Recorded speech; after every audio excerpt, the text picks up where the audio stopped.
Hataw Balita ngayon.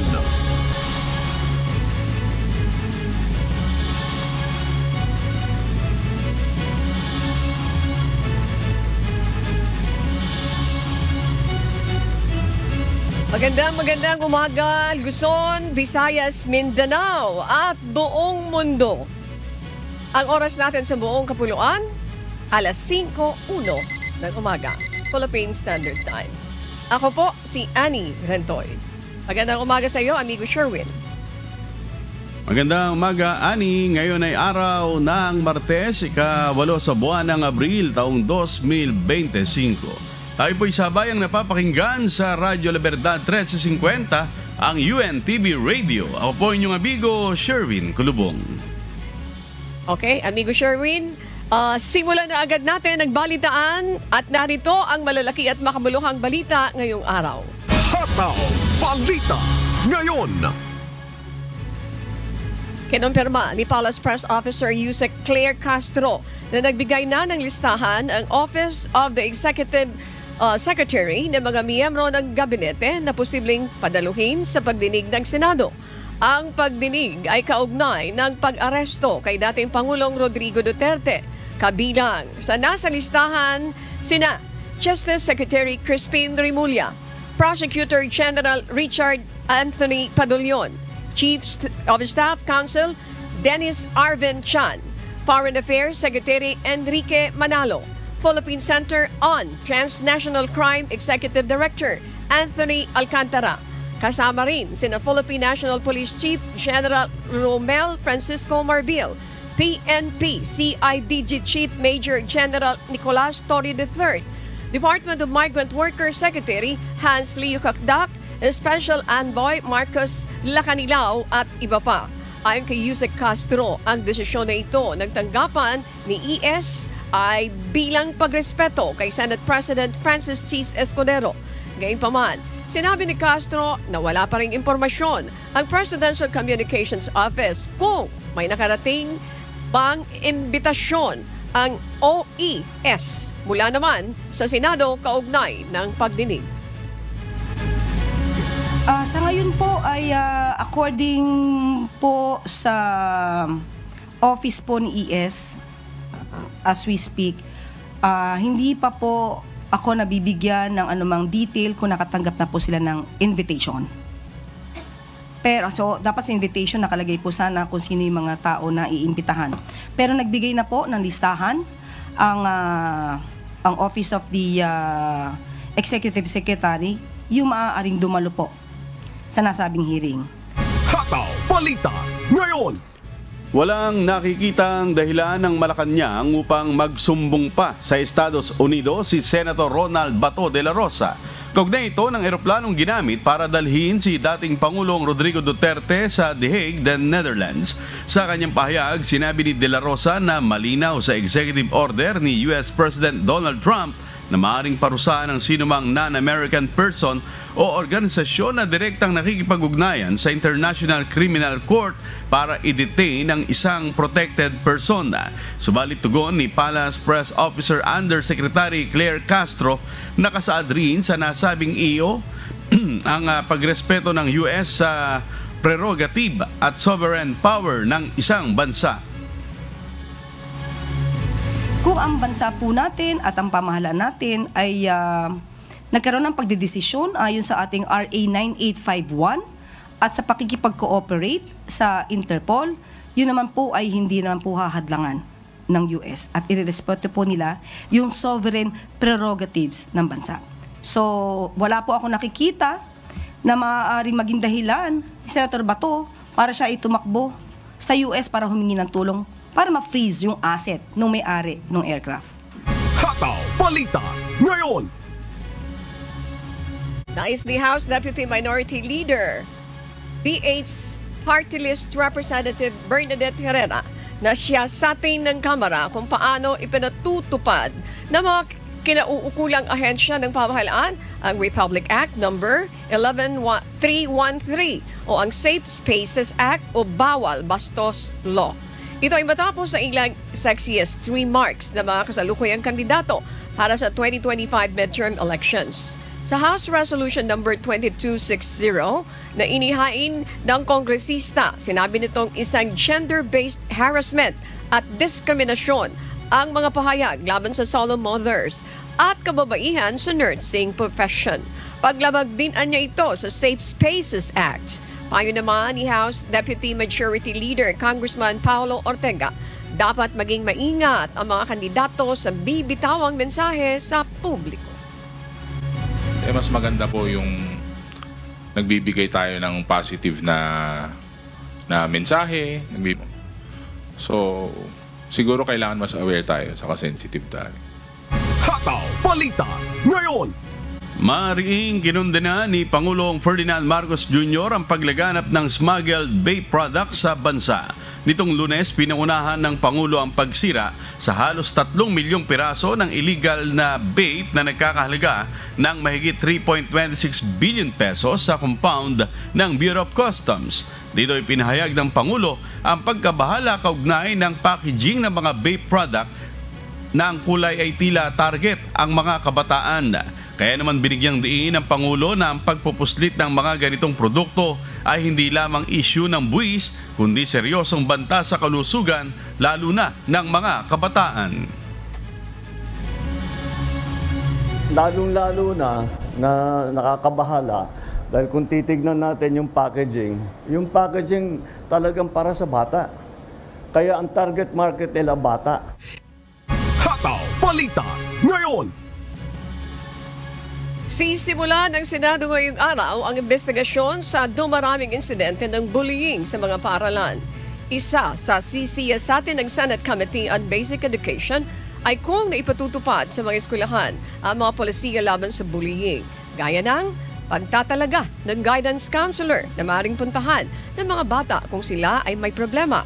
Kasama rin sa tatalakayin ng komite ni Senator Sherwin Gatchalian ang iba pang mga bagong batas kaugnay ng mental health at well-being ng mga estudyante at ang pananagutan ng mga magulang at ng pamunuan ng eskwelahan sa ilang insidente ng pambubuli. Ang focus namin is policy, not so much on the individual incidents but the policy. Ano bang policy ng school in terms of prevention nitong bullying? And we also need to understand why bullying is happening rampantly in our country. Tsaka nagiging mas violent ngayon ng bullying. Hindi lang binubully, binivideo, i-upload yung video, pinapahiya pa yung bata kasi pag in-upload yung video. Hataw Balita ngayon. Naniniwala ang Alliance of Concerned Teachers na hindi curriculum lang ang dapat tutukan ngayon ng pamahalaan, kundi problema sa edukasyon. Ang pahayag ng grupo ay kasunod ng pagbubukas ng online public consultation ng Department of Education para sa revised senior high school curriculum na nakatakdang ipatupad sa darating na pasukan. Ganito rin ang sindimiento ng Teachers Dignity Coalition. Ilan sa mga tinutukoy na problema na dapat anila munang unahin ay ang kakulangan sa silid-aralan, kagamitan at mababang sahod ng mga guro. Those problems that we actually identified prior to the implementation and the passage of the bill of the law on K-12 program lumalabas ngayon at hindi ito na-address. Kaya systemic yung problema. Mukhang kahit pa nga dagdagan pa natin ito ng K-13, 14, 15 or kahit pa umabot ng ilang taon kung hindi natin ina-address talaga yung mga key problems natin basic problems natin sa classroom doon sa facilities, sa materials, and of course doon sa ating mga personnel, mga public school teachers natin na napakababa ng sweldo, mababa ang motivation at mababa ang moral, mukhang hindi talaga tayo magtatagumpay kahit paggaano kaganda yung curriculum natin. Hataw Balita ngayon. Humihina na ang puwersa ng mga rebeldeng grupo para maghikayat ng mga bagong miyembro. Ayon kay National Task Force to End Local Communist Armed Conflict o NTF-ELCAC, Undersecretary Ernesto Torres Jr., ito ay dahil nasolusyonan na ng gobyerno ang pangangailangan ng mga Pilipino na siyang ginagawang dahilan ng mga rebelde upang manghikayat ng sasapi sa kanila. Halimbawa niya nito ang maayos na edukasyon at pagpapagawa ng mga proyektong pang-infrastruktura. Sa ngayon, ayon sa opisyal, ay nagre-reclaim na lang ang mga ito ng mga base o kampo. Alam natin na mulat na ang ating mga kabataan dun sa mga deceptive ways of recruitment ng mga CPP, NPA, NDF. Kaya naman po sa pangkalahatan, mga paaralan, komunidad, ay hirap na sila mag-recruit dahil na-address na po ng gobyerno yung mga issues na ginagamit nila dati na pang-recruit. Hataw Balita ngayon. Ilang araw nang nagpapaikot-ikot sa kargatang malapit sa Itbayat, Batanes ang isang research vessel ng China. Ayon kay Philippine Coast Guard spokesperson for the West Philippine Sea, Commodore J. Tariela, nadiskubre ito sa pamamagitan ng dark vessel monitoring ng Canadian government. Ayon kay Commodore Tariela, umalis ito ng Guangdong Province noong March 31 at mula April 2 hanggang ngayon ay nananatili ito sa lugar na sakop ng Exclusive Economic Zone ng Pilipinas. Ayon sa opisyal, malinaw na ito ay paglabag sa United Nations Convention on the Law of the Sea o UNCLOS na katakdang magpadala ang pamahalaan ng pwersa sa lugar upang ito ay i-radio challenge at mabantayan. As we speak right now, the Commandant of the Philippine Coast Guard has already directed our Coast Guard aircraft to challenge this Chinese research vessel and for us also to document such a local activity of the Chinese research vessel in our own exclusive economic zone up north. Hataw Balita ngayon.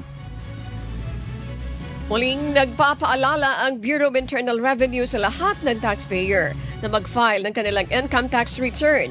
Gayon din ang pagbabayad nito bago o hanggang sa deadline nito sa April 15, 2025. Paalala ng BIR, ito ay upang maiwasan ang anumang penalty para sa mga late na makakapag-file ng ITR at magbabayad ng annual income tax.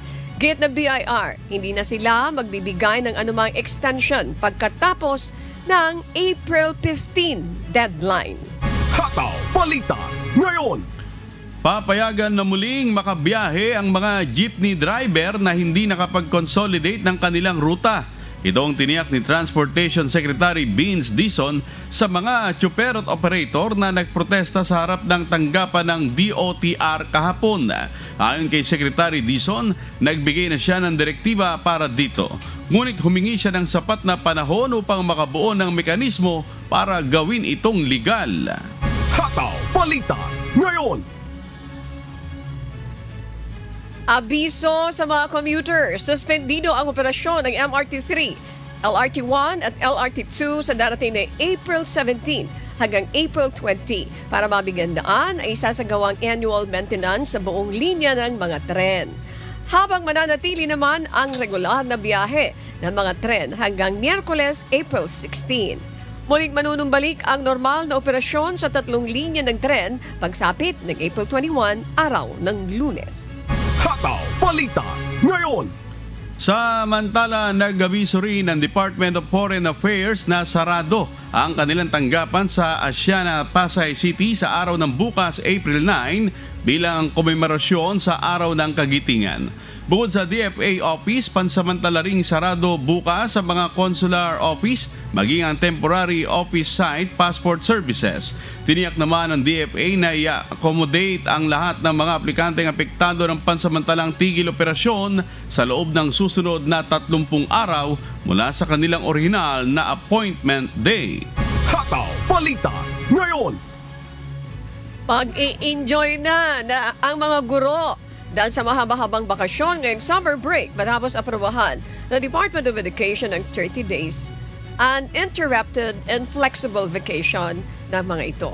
Sa ilalim ng bagong guidelines ng DepEd, papayagang magbakasyon ang mga public school teacher sa loob ng 30 araw sa pagitan ng April 16 hanggang June 1. Maaari nilang gamitin ang 30 days ng tuloy-tuloy o di kaya ay staggered basis nang hindi nila kailangan alalahanin pa ang anumang school-related tasks. Ang bagong guidelines ng DepEd ay kasunod ng pagtatapos ng school year 2024-2025. Hataw Balita ngayon. 7 lugar sa bansa maaring makaranas ng Danger Level Heat Index ngayong araw, April 8, batay sa forecast ng Philippine Atmospheric Geophysical and Astronomical Services Administration o PAGASA. Itong mga lugar ng Dagupan City sa Pangasinan, Tugigaraw City sa Cagayan, Etiague sa Isabela, Subic Bay sa Olongapo City, Kamiling Tarlac, Dumangas, Iloilo at Butuan City sa Agusan del Norte. Maaring makaranas ng nasa 42 degrees na heat index ang lahat ng mga lugar na nabanggit. Laging paalala ng mga otoridad sa publiko na magdala ng mga pananggalang sa init at uminom ng maraming tubig upang maiwasan ang mga sakit, pangunahin na ang heat stroke.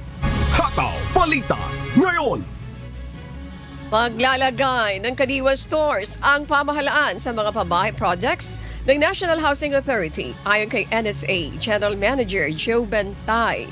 Sabay-sabay na magbubukas ang mga ito sa iba't ibang housing sites ng NSA mula buwan ng Abril hanggang Mayo.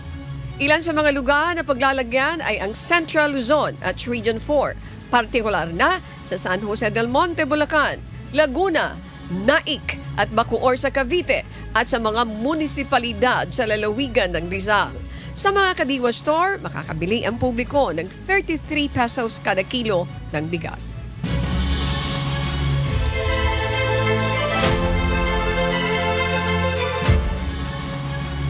Pansamantalang, ipagbabawal ng Department of Agriculture ang pag-aangkat ng mga ibon mula sa Belgium matapos may tala ang outbreak ng bird flu doon. Sa ilalim ng Memorandum Order No. 20 ni Agriculture Secretary Francisco Tio Laurel Jr., layunin nitong maprotektahan ang lokal na poultry industry laban sa H5N1 virus na natuklasan sa St. Nicholas Oost, Blanderen at Blanderen noong February 17. Saklaw ng ban ang mga ibon at produkto gaya ng karne ng manok, itlog, sisiw at similya. Pinatigil din ang pagproseso ng import permits para sa mga produkto ito maliban kung ang shipment ay dumating bago ang February 3, 2025. Ang mga hindi susunod sa patakaran ay ipababalik sa Belgium, ililipat sa ibang bansa o sisirain. Hataw Balita ngayon. Ipinasara na ng Legal Education Board ang University of Manila College of Law kasunod ng mababang performance sa bar exams at ilang pang irregularidad. Ayon sa pahayag ng board, bigo ang kolehiyo na maabot ang kinakailangang curriculum at academic requirements base sa base sa legal education na standards. Batay po sa inilabas na resolusyon ng board, hindi na maaaring tumanggap ng enrollment ang UM College of Law sa susunod na school year. Hataw Balita ngayon. Naniniwala si Senator Sherwin Gatchalian na bagamat maliit lamang ang 17% na taripa na ipinataw ng Estados Unidos sa mga produkto ng Pilipinas, marapat pa rin ito ang pag-aralan ng pamahalaan. Ito ay dahil posibleng magdulot pa rin ng kawalan ng trabaho sa bansa ang nasabing taripa kahit pa minimal lamang ang impact nito. Anya kailangan pa rin maipaintindi sa publiko ang bagay ng taripa dahil tiyak na may epekto pa rin ito sa ekonomiya ng bansa at sa puwersa ng piso. Definitely, it will create unemployment in our country. Yun ang ayaw natin kasi marami pa rin walang trabaho sa atin. Dapat maintindihan rin natin kung ano bang impacto sa trabaho, anong impacto sa economic growth natin, and may impact ba ito to our currency. Hataw Balita ngayon. At para po sa mga balita sa iba't ibang panig ng mundo.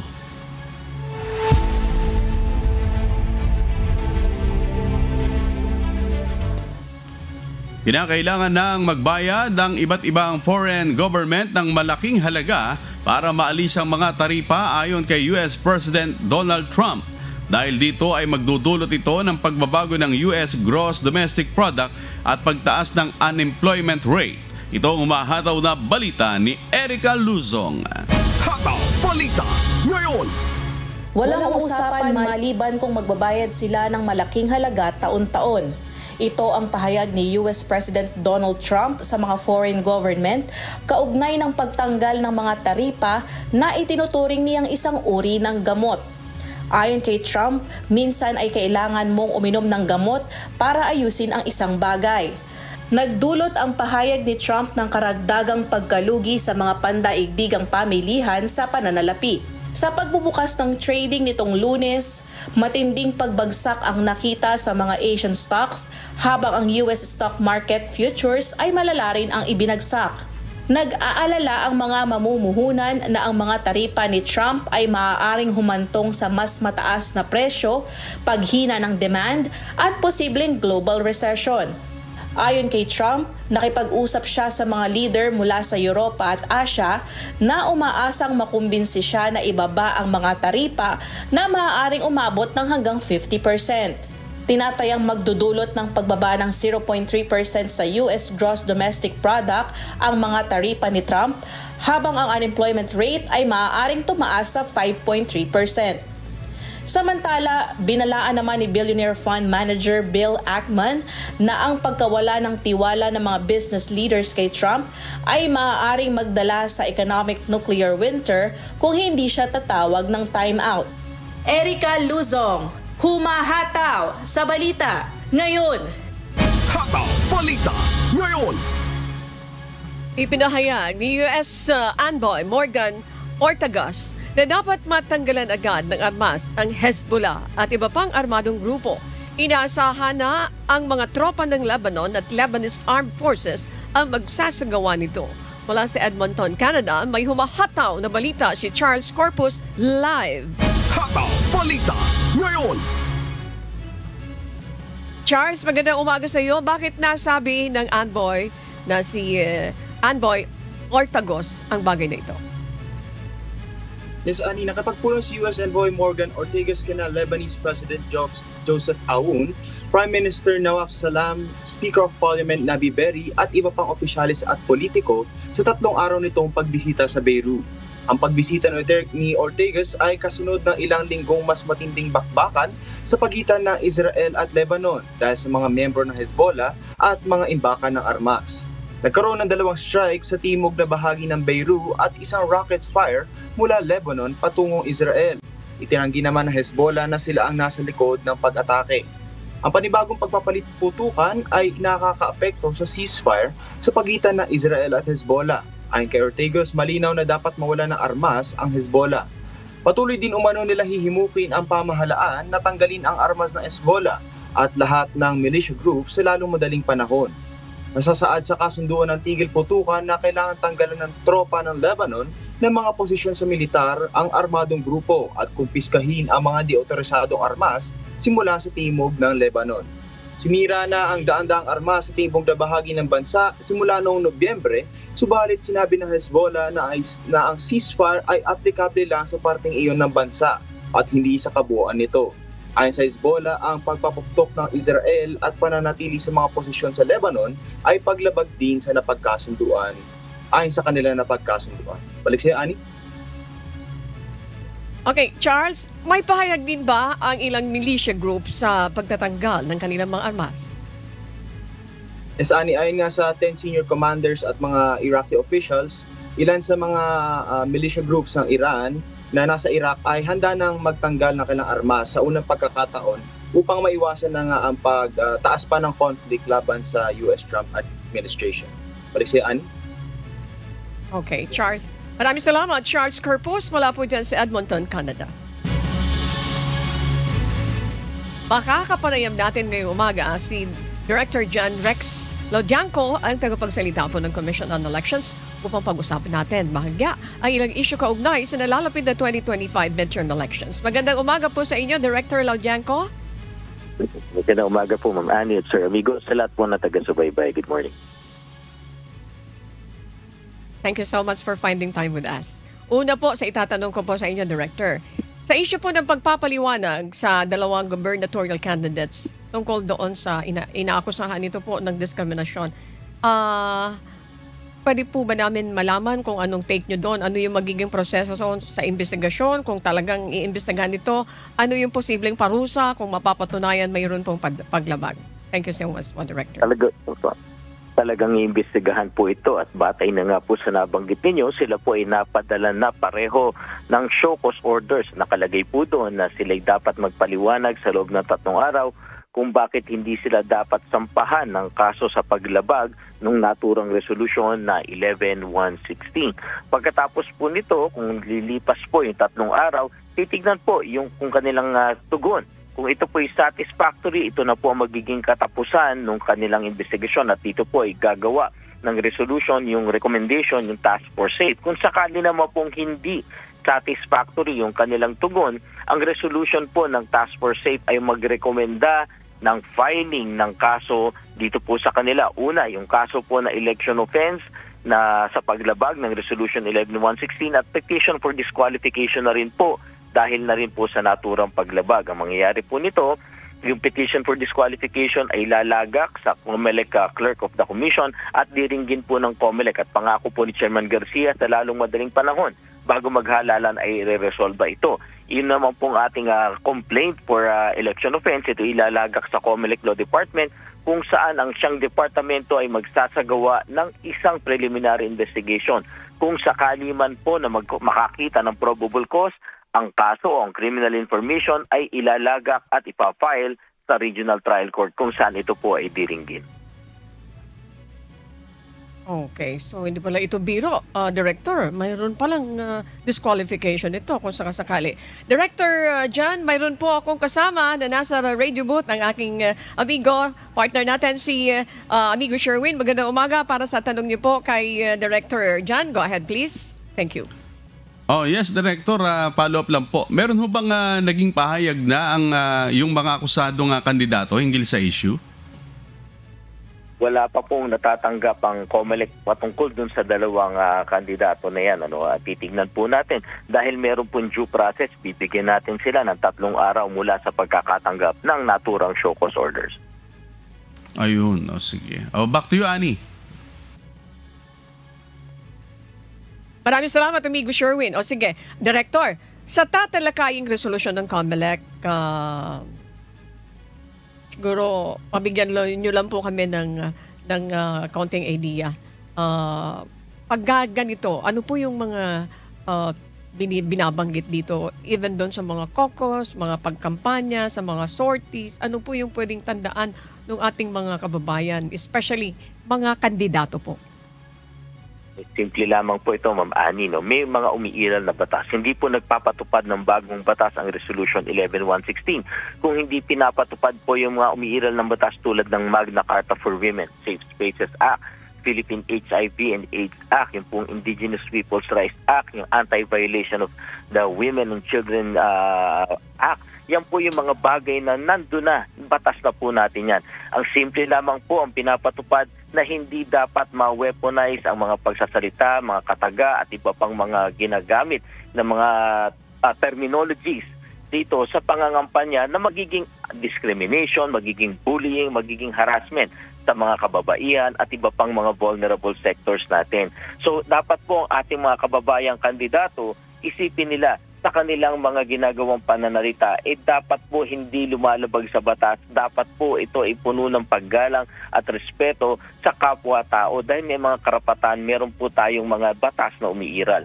Ganun lamang po yan. At sabi nga po namin ni Chairman Garcia, alam nyo, yung pagiging paggawa ng light o kaya po paggawa ng pagpapatawa sa ating kampanya, naunawaan namin yan. Pero dapat merong paggalang, dapat hindi lumalabag sa batas at higit sa lahat, mag-focus na lang po sila dun sa kinakailangan madinig ng mga tao. Yung tinatawag po nating plataforma de gobyerno at ipakita yung mga solusyon na nais nilang gawin doon sa mga issue ng bayan po.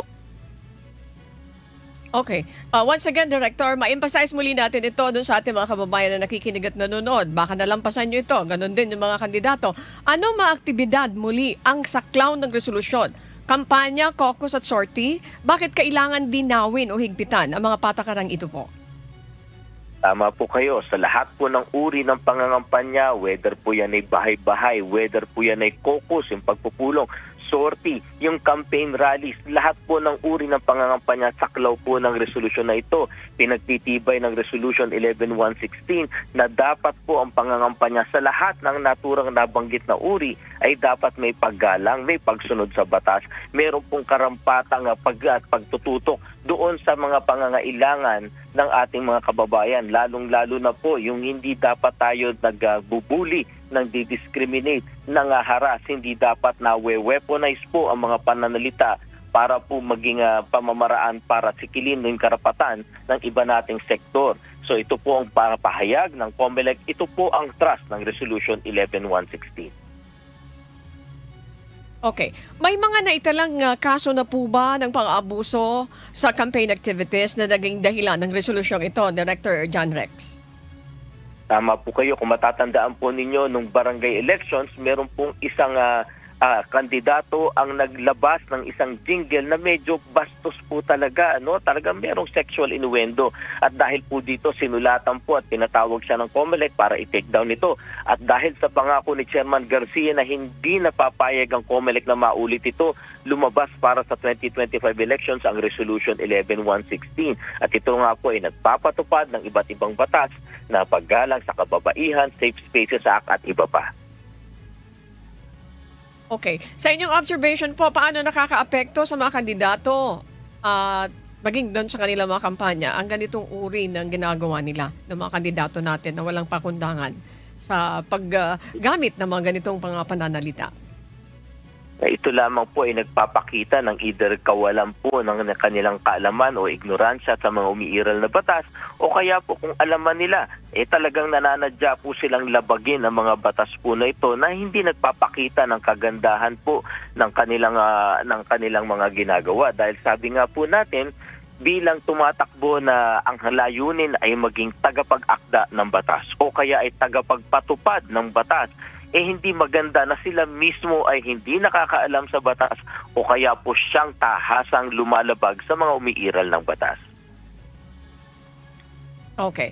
Kailan po, Director John Rex, inaasahang mailalabas o maaprubahan ang resolution po? Ay nailabas na po ito, epektibo na po, na-publish na po sa dyaryo. Kaya nga po ito ang naging dahilan kung bakit po naglabas na ng show cause orders na tatlo na pong nailalabas ng COMELEC patungkol sa mga lumalabag po sa ating mga umiiral na batas sa pakampanyahan. Okay, that's very clear mga kasambahay. Nailabas na ito. Nailabas na ito. Yan ang nire-reiterate ni Director John Rex Laujenco. Sa ating mga kababayan na nanonood at nakikinig, baging yung mga kandidato at mga botante, ano po yung mga karagdagang mahalagang announcements at mga reminder po mula sa inyong tanggapan, Director John Rex? Go ahead, please. Sa ating pangangampanya po, dapat sundin ng mga kandidato ang mga batas, alituntunin para po sa pangangampanya, lalong-lalo na ang Fair Elections Act. At higit sa lahat din po, pinagbibigay din namin, hindi dapat maganap ang vote buying, ang vote selling, ang threat, ang coercion at harassment, bullying, discrimination sa ating pangangampanya. Dahil pag ito po ay nakarating sa COMELEC, nakakuha kami ng ebidensya, hindi po magdadalawang isip ang COMELEC na sampahan kayo ng kasong kriminal, yung tinatawag nating election offense, at yung kaso na parang administratibo pa ang turing natin, o yung disqualification kung saan po kayo ay tatanggalin sa opisyal na listahan ng kandidato. Bagamat hindi po matanggal na ng COMELEC ang inyong pangalan sa balota, kaya pa rin po kayong i-disqualify at i-disregard o tuturing na stray votes ang lahat ng boto na matatanggap ninyo. Sa atin naman pong kababayan, tayo po ay magsuri sa mga kandidato na nasa harapan natin yung kanilang kinikilos dahil bilang nangangarap na maging tagapag-akda ng batas o tagapagpatupad ng batas, dapat maipakita nila sa atin na sila ang kauna-unahang susunod at tatalima sa mga umiiral na batas. Maraming salamat po. Opo. Ang aming pagbati din sa ating mahal na Director John Rex Laujenco at saka siyempre sa ating Chairman ng Commission on Election, Chairman George Erwin Garcia. Maraming salamat po, Director John Rex Laujenco mula po sa COMELEC, ang ating COMELEC spokesperson. Thank you so much and keep safe. Maraming salamat. Magandang umaga po.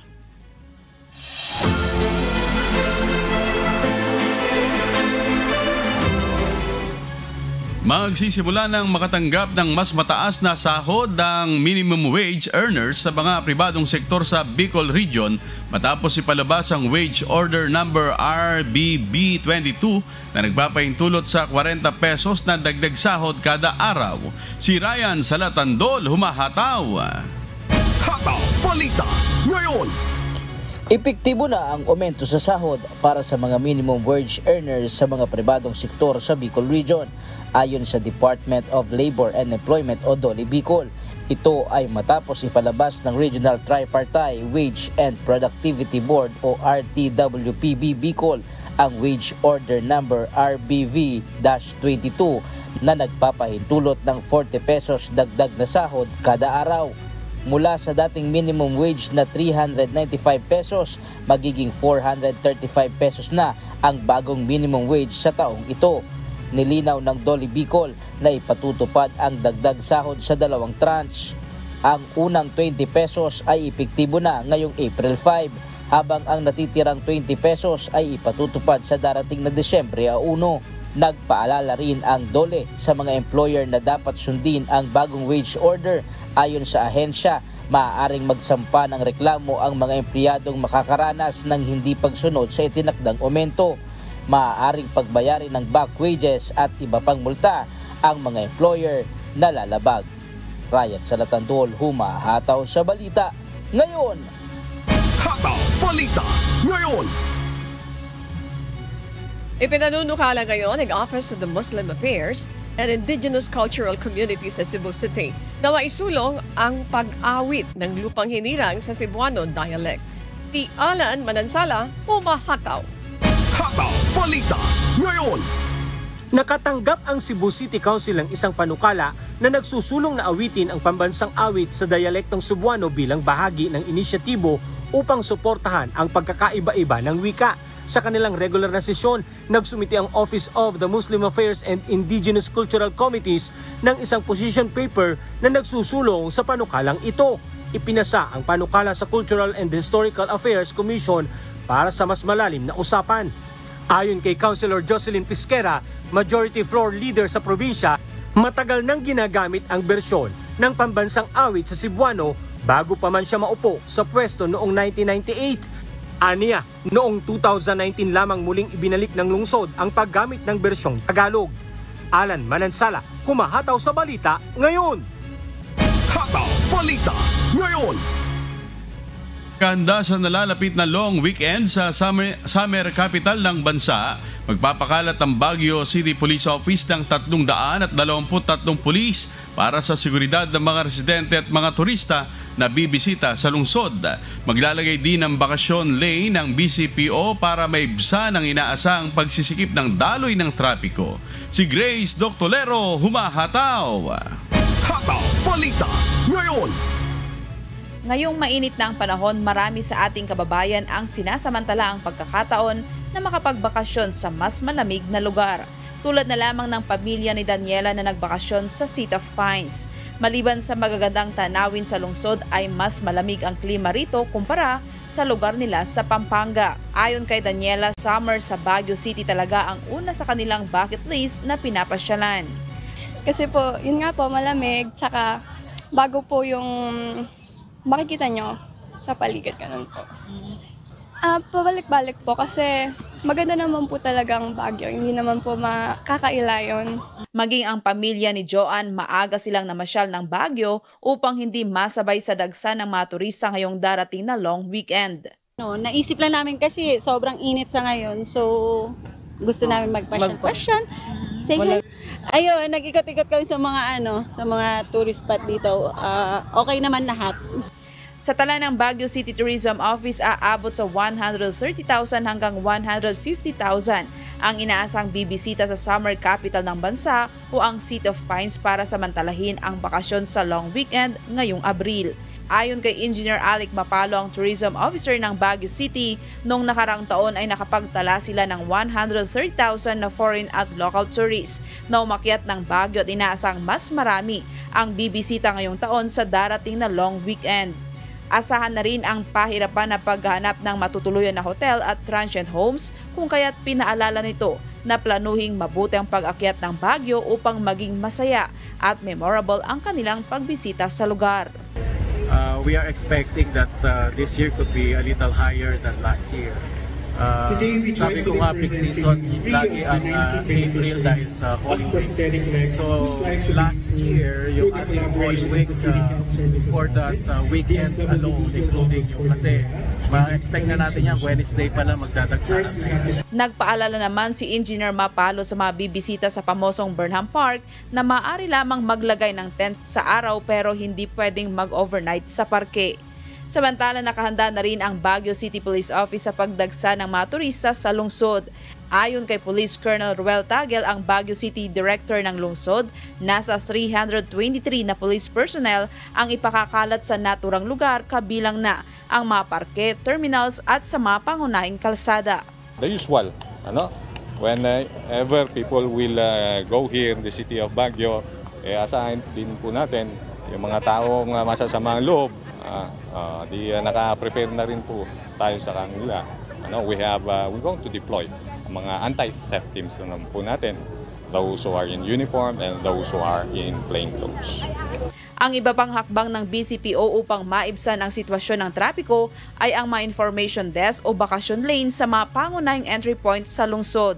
Ang bakasyon lane sa haba ng diversion roads upang maiwasang maipit sa gridlock traffic sa loob ng Central Business District at mga leaflet, mapa at listahan ng mga establishmento ng pagkain na ipapamahagi sa mga bisita. Pag-ibayuhin din ang mga social media advisories upang ipaalam sa publiko ng real-time ang tungkol sa trapiko at kondisyon ng kalsada, habang ang mga anti-road obstruction team sa mga barangay ay isaaktibo upang maiwasan ang iligal na paradahan, lalo na sa Central Business District. Ipinaalala din ni Tagel na ipatutupad pa rin ang number coding scheme kahit na holiday. Grace Doctolero, humahataw sa balita ngayon.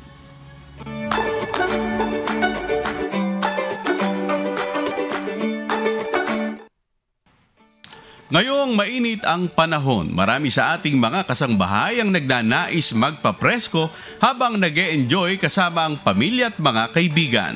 Si Lynette Bahe may patikim. Mahahaba, naglalakihan at makukulay na slides. Yan ang agad ang bubungad sa mga kasambahay na dadayo sa isang waterpark na matatagpuan sa Biñan, Laguna, ang Splash Island. Perfect destination para sa pamilya at magkakaibigan na nais mag-relax at gusto ng fun and thrilling experience ngayong tag-init. Malapit lang ito sa Metro Manila at matatagpuan sa tabi ng South Luzon Expressway o SLEX, kaya accessible talaga. Napili namin ito kasi isa ito sa most accessible sa lugar namin at saka maraming attraction dito and maraming activities na magagawa ang isang family or friends na makakasama namin.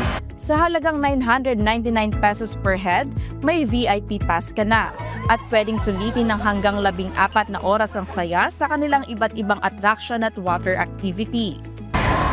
Dito sa Splash Island, isang water park dito sa Laguna, lalo ngayong summer, ang kanilang swimming pool area, extreme and giant slides, at ma-enjoy mo rin ang kanilang lazy river, kiddie pool, kayaking, gayon din ang adventure zone activities tulad ng inflatable island, skybike at zipline. At ang good news, libre ang mga bata na 3 feet below. Dito sa Splash Islands, parang all-in-one na lahat, napakadaming rides, napakadaming pwedeng pag-swimmingan, mag-e-enjoy talaga ang lahat. Ayon sa management ng Splash Island, maaaring ito na ang most affordable water park sa Asia at may mahabang operating time. This is the most affordable water park, maybe in Asia and in the world. Kasi we make it na maranasan naman ng mga Pilipino kung paano magkaroon ng isang water park sa ibang bansa, meron din dito. Saka maganda lang dito, mahaba ang operating time. Ang operation namin from 8 a.m. to 10 p.m. Kaya mga kasambahay, kung ang hanap nyo ay adventure, relaxation at sulit sa budget ngayong summer, you know where to go. Lynette Bahe, humahataw sa balita ngayon. Hataw Balita ngayon. Samantala, nandito tayo po sa covered court ng Barangay Santa Cruz. Dito pa rin po yan sa Pasig City kung saan magsasagawa ng medical mission. Makakapanayam din natin ngayong umaga si Barangay Chairman Ralph Renz Andaya upang kumustahin ang kalagayan ng ating mga kababayan dito mismo sa kanyang nasasakupan.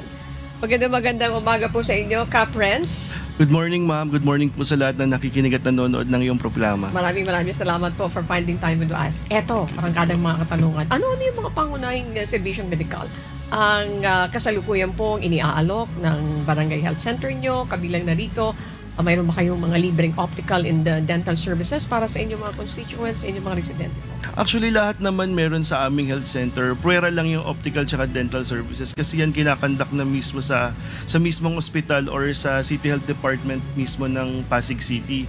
Pero mostly naman po ay meron po every twice a week naman po yung aming check-up at meron ding dental check-up para sa mga tao rin po. Okay, follow-up question. May sapat bang mga medical personnel tulad ng mga doktor, mga nurse at midwife sa Barangay Health Center upang tugunan ang pangangailangan pangkalusugan ng inyong komunidad? Yes, kompleto naman. Meron kaming doktor, meron kaming dental doctor, meron kaming nurse, at meron din kaming midwife available sa ating health center. So, meron din kaming mga Pasig Health It or yung ating mga BHW na nagki-cater ng services para sa mga kabarangay. Okay. About the libreng gamot, mayroon ba kayong mga libreng gamot na ipinamamahagi din sa ating mga constituents dito, sa inyong mga constituents dito, at paano ito na ipamamahagi po? So yun nga po, very much available naman yung mga gamot. Ang nagiging misconception lang po talaga ng mga tao is akala nila readily available kagad yung gamot, pero the fact lang na kailangan merong reseta ng doktor. It's either merong reseta ni doktor ng center or doktor ng sa labas na doktor, or meron na mismong record. Kapag available naman din yung gamot, ay ibibigay naman din kagad. Okay.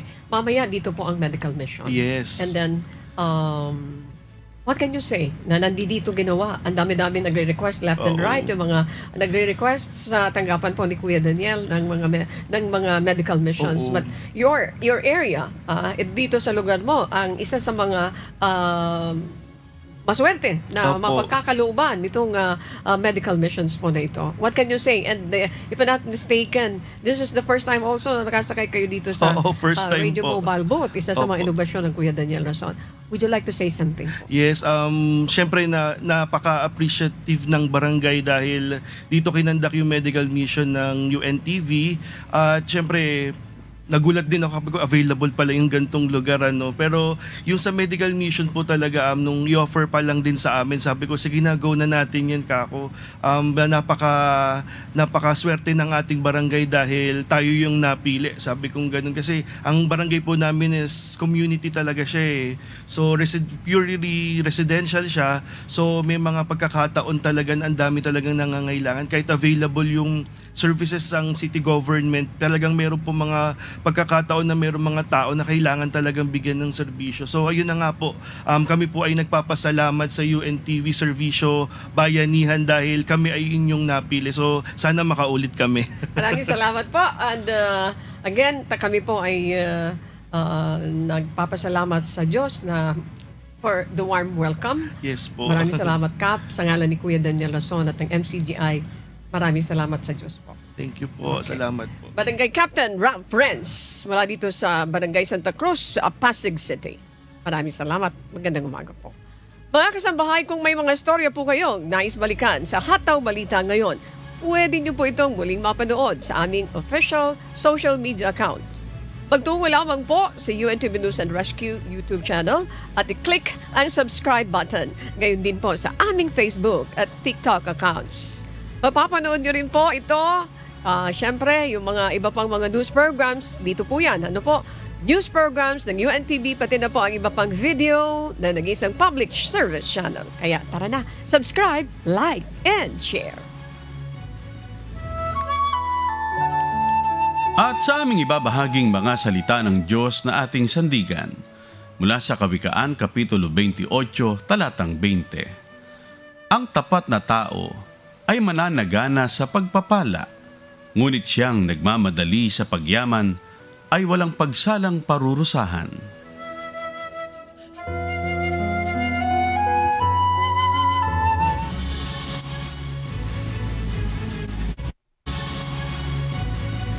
At yan po ang mga humahataw na balita ngayong umaga ng Martes, ikawalo sa buwan ng Abril 2025. Ako po inyong amigo, Sherwin Kulubong. Lahat po ng mga paralegal at ganoon din ang mga medical staff and doctors na ready na dito po. Maraming salamat. At sa ngalan ng lahat ng bumubuo ng UNTV News and Rescue, UNTV Radyo La Verdad 1350 at ng ating mga correspondent mula sa Pilipinas at sa iba't ibang panig ng mundo. Ako naman po si Annie Renton. At dito sa UNTV at UNTV Radyo La Verdad 1350, Diyos ang aming sandigan, serbisyo publiko ang aming pinahahalagahan. Susunod na po ang Good Morning Kuya. Salamat po sa Diyos at magandang umaga.